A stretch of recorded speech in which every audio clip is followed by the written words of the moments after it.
Hi. ഇപ്പം ഞാൻ ഈ വീഡിയോ ചെയ്യാനുള്ള കാരണം എന്ന് പറഞ്ഞാൽ ഈ വീഡിയോ കണ്ടിട്ടാണ്. കേരളത്തിൽ ഇപ്പോൾ എന്താ നടക്കുന്നത്? ഒരാൾക്കെതിരെ ഒരു വീഡിയോ ഇടുന്നു, അയാൾ അതിന് കാരണം മരിക്കുന്നു. ഇതാണോ നിങ്ങൾ ഉണ്ടാക്കുന്ന കോണ്ടന്റ് ക്രിയേഷനും ഈ പറഞ്ഞതിൻ്റെ തൊട്ട് റീച്ച് ഉണ്ടാക്കുന്നതും? Please don't be like a guinea pig. Social മീഡിയയ്ക്ക് വേണ്ടി നിങ്ങളൊരു എക്സ്പെരിമെൻ്റൽ തിങ് ആക്കി മാറ്റരുത്.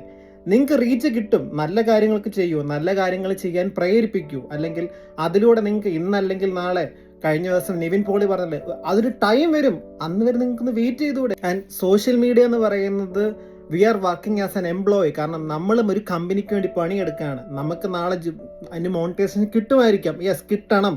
നമ്മളും അതിനൊരു എക്സ്ട്രാ മണി അല്ലെങ്കിൽ ചിലപ്പോൾ ഇത് ഇൻകം ആക്കുന്ന ആൾക്കാരുണ്ടായിരിക്കും. പക്ഷെ ഇങ്ങനല്ല നിങ്ങളത് ഉണ്ടാക്കേണ്ടത്. Do good thing. പിന്നെ ലൈഫ് എന്ന് പറയുന്നത് മാത്രമല്ല, നിങ്ങൾ എക്സ്പ്ലോർ ചെയ്യൂ, നല്ല നല്ല കാര്യങ്ങൾ എക്സ്പ്ലോർ ചെയ്യൂ. പ്രതികരിക്കണം നല്ലതെന്ന് പറയുന്നത്, പക്ഷെ ഫേക്കായിട്ട് പ്രതികരിക്കാൻ നിൽക്കരുത്. അതുകൊണ്ട് നിങ്ങൾക്ക് ഒന്നും നേട്ടം കിട്ടുന്നില്ല, പകരം നഷ്ടങ്ങൾ മാത്രമേ ഉണ്ടാവാറുള്ളൂ. ലൈഫ് എന്ന് പറയുന്നത് ഇൻസ്റ്റാഗ്രാമിലെയും യൂട്യൂബിലും ഒരു 30 സെക്കൻഡ് റീലോ വീഡിയോ ഒന്നുമല്ല. നിങ്ങൾക്ക് എല്ലാം ഉണ്ടാവും ലൈഫിൽ. ഹാപ്പിനെസ്സും സാഡ്നും ഈ പറഞ്ഞ എല്ലാ ഇമോഷൻ, ഇതെല്ലാം ഗോ ത്രൂ ചെയ്തേ പറ്റൂ. എന്നാൽ മാത്രമേ ലൈഫിൽ നമുക്ക് മുന്നോട്ട് പോകാൻ പറ്റത്തുള്ളൂ. ആൻഡ് എനിക്ക് ഇത്രേ പറയാനുള്ളൂ. And I pray for that family. പിന്നെ ഇതേപോലത്തെ വീഡിയോസിന് എടുക്കുന്ന ആൾക്കാർ, പ്ലീസ് സ്റ്റോപ്പ് ഇറ്റ്. ഇതല്ല ലൈഫ്.